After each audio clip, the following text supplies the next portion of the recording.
আসসালামু আলাইকুম ওয়া রাহমাতুল্লাহ ওয়া বারাকাতুহু। শুভ দর্শক শ্রোতা, আজকে আপনাদের সম্মুখে গুরুত্বপূর্ণ একটি টপিক নিয়ে আলোচনা করব। তা হলো কোরআনে হাকিম আল্লাহ রাব্বুল আলামিন কিয়ামত সংক্রান্ত যে বিষয়গুলো বলেছেন সে বিষয়গুলো সম্পর্কে আমরা সকলেই জানি। কিয়ামত অত্যন্ত ভয়ানক এক দৃশ্য। সেই সময় আল্লাহ রাব্বুল আলামিন সংগঠিত করার আগেই এই দুনিয়ায় যা কিছু আছে সকল কিছুকে বের করে দিলেন। সেজন্য কোরআনে কারিমে সূরা জিলজালে আল্লাহ রাব্বুল আলামিন বলেন, ওয়া আখরাজাতিল আরদু আথকালাহা। আল্লাহ রাব্বুল আলামিন জমিনের যত ভারী জিনিস আছে এগুলোকে বের করে দিবেন।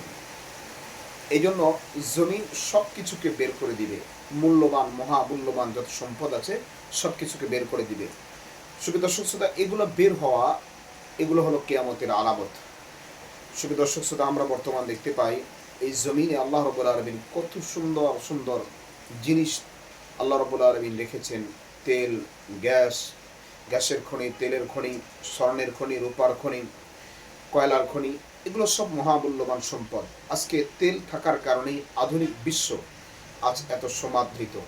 শুধু দর্শক শ্রোতা, এই আধুনিক বিশ্ব আসার মৌলিক কারণ হলো এটা কিয়ামতের একটি আলামত।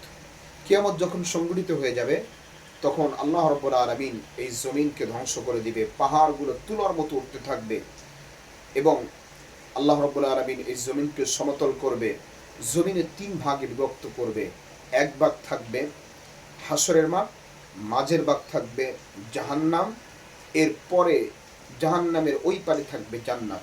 শুভ দর্শক শ্রোতা, এই জাহান্নামের উপর দিয়ে আগুনের মহা সমুদ্রের উপর দিয়ে যে রাস্তাটা হবে এটা হবে পুলসিরাত। সেই পুলসিরাতের রাস্তা পাড়ি দিতে পারলেই জান্নাত পাবে। এই জন্য কিয়ামতের এক বিভীষিকাময় অবস্থা দেখে অনেকে হতভম্ব হয়ে যাবে। আর সেই সময় আল্লাহ রাব্বুল আলামিন মানুষকে 2 ভাগে বিভক্ত করবে। এক ভাগ থাকবে জান্নাতি আর এক ভাগ থাকবে জাহান্নামী। আল্লাহ রাব্বুল আলামিন ফারিকুম ফিল জান্নাহ ওয়া ফারিকুম ফিস সাঈর। কিয়ামতের ময়দানে মানুষ 2 দলে বিভক্ত হবে। এক দল যাবে জান্নাতে আর এক দল যাবে জাহান্নামে। এই জন্য আমি আপনি কোন দলে থাকবো এটা আল্লাহ রাব্বুল আলামিন ভালো জানেন। এই জন্য আমাদের আমল, ইয়াকিন, ইখলাস এগুলোকে সংশোধন করা একান্ত জরুরি।